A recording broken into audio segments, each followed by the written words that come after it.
Olá, seja muito bem-vindo. Mais uma vez, é muito bom estar em sua companhia. E a partir de agora, você acompanha comigo as notícias do Brasil e do mundo. E eu começo essa edição falando de economia.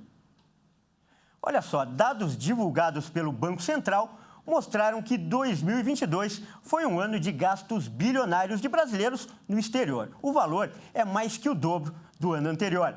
Situações como a pandemia, preço do dólar e principalmente o ritmo de crescimento da economia fez com que os brasileiros gastassem no exterior 12 bilhões e 800 milhões de dólares, cerca de 60 bilhões de reais em 2022. Os números foram confirmados pelo Banco Central. Com relação ao ano anterior, os valores gastos mais do que dobraram.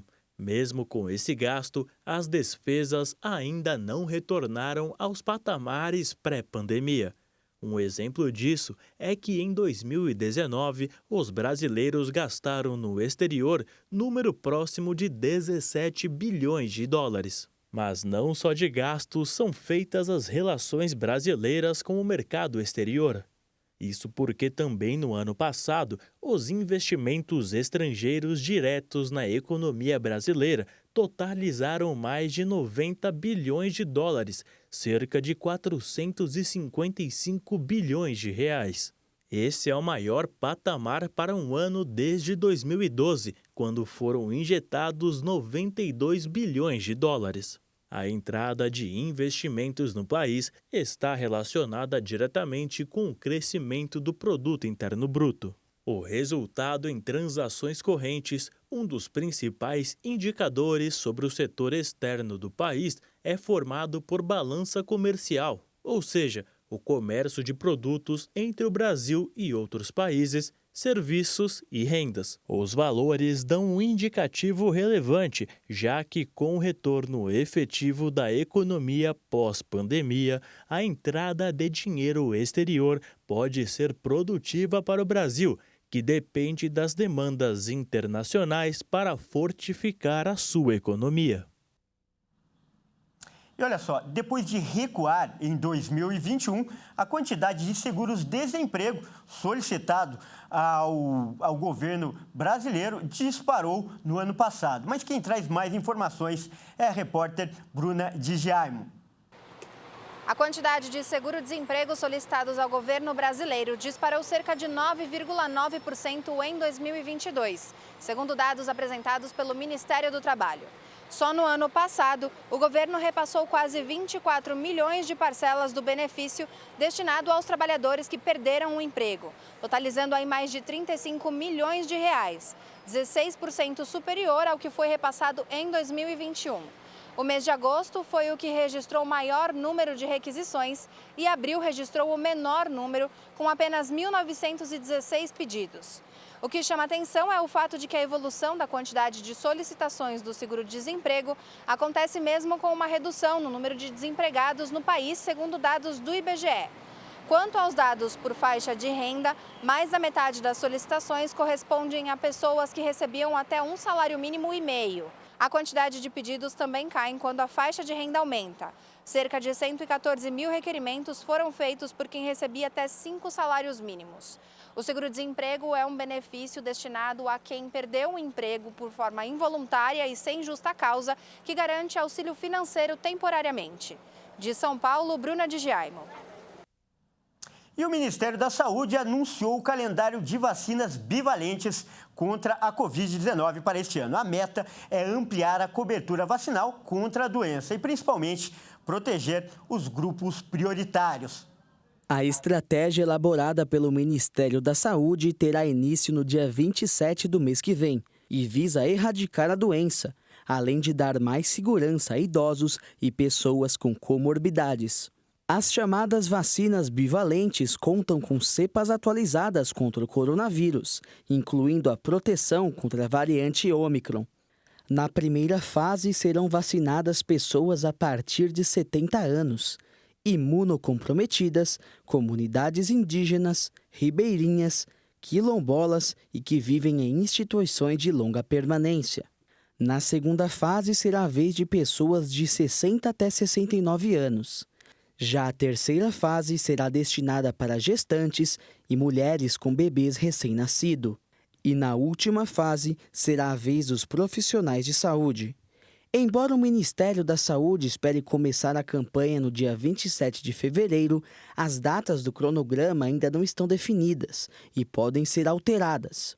O Ministério também pretende intensificar a vacinação contra a doença com vacinas monovalentes, que também oferecem ampla proteção contra a Covid.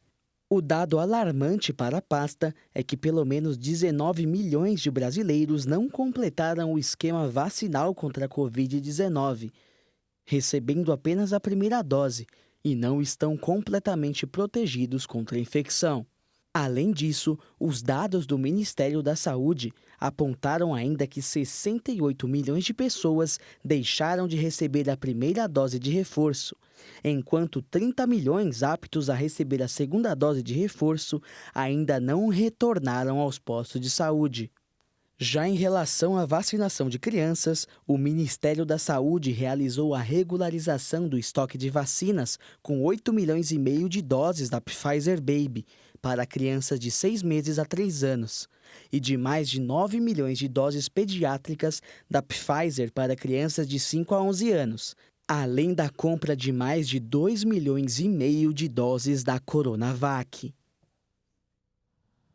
E olha só, agora nós vamos mostrar um triste relato da situação dos índios Yanomamis. No Hospital da Criança, em Boa Vista, que é a capital de Roraima, crianças desnutridas e com várias doenças estão internadas. O governo, inclusive, decretou estado emergencial na reserva onde eles vivem. Hospital da Criança Santo Antônio, Boa Vista, Roraima. As crianças internadas aqui são vítimas de uma tragédia que impacta o povo Yanomami. Os braços e as pernas denunciam a desnutrição grave.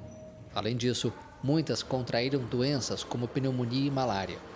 O governo revelou no último sábado que 99 crianças Yanomami menores de 5 anos morreram no ano passado na maior reserva indígena do Brasil. Em uma visita na semana passada, as autoridades descobriram diversos casos de menores com desnutrição grave, malária, infecções respiratórias e outras complicações. Por isso, o governo declarou emergência sanitária no território Yanomami. Já a polícia abriu na terça-feira uma investigação por genocídio contra indígenas. A investigação, que aponta ações e omissões de servidores públicos e ex-funcionários da saúde em terras Yanomami, também abrangerá supostos crimes ambientais e desvio de recursos públicos. Olha, e antes de terminar, presta atenção nessa notícia. Uma mulher norte-americana entrou para o livro dos recordes essa semana como a pessoa mais velha do mundo. Aos 115 anos, Maria Brânias Moreira esbanja tranquilidade e alegria. Ela nasceu em março de 1907, em São Francisco, na Califórnia, e se mudou para o país de origem de seus pais, a Espanha.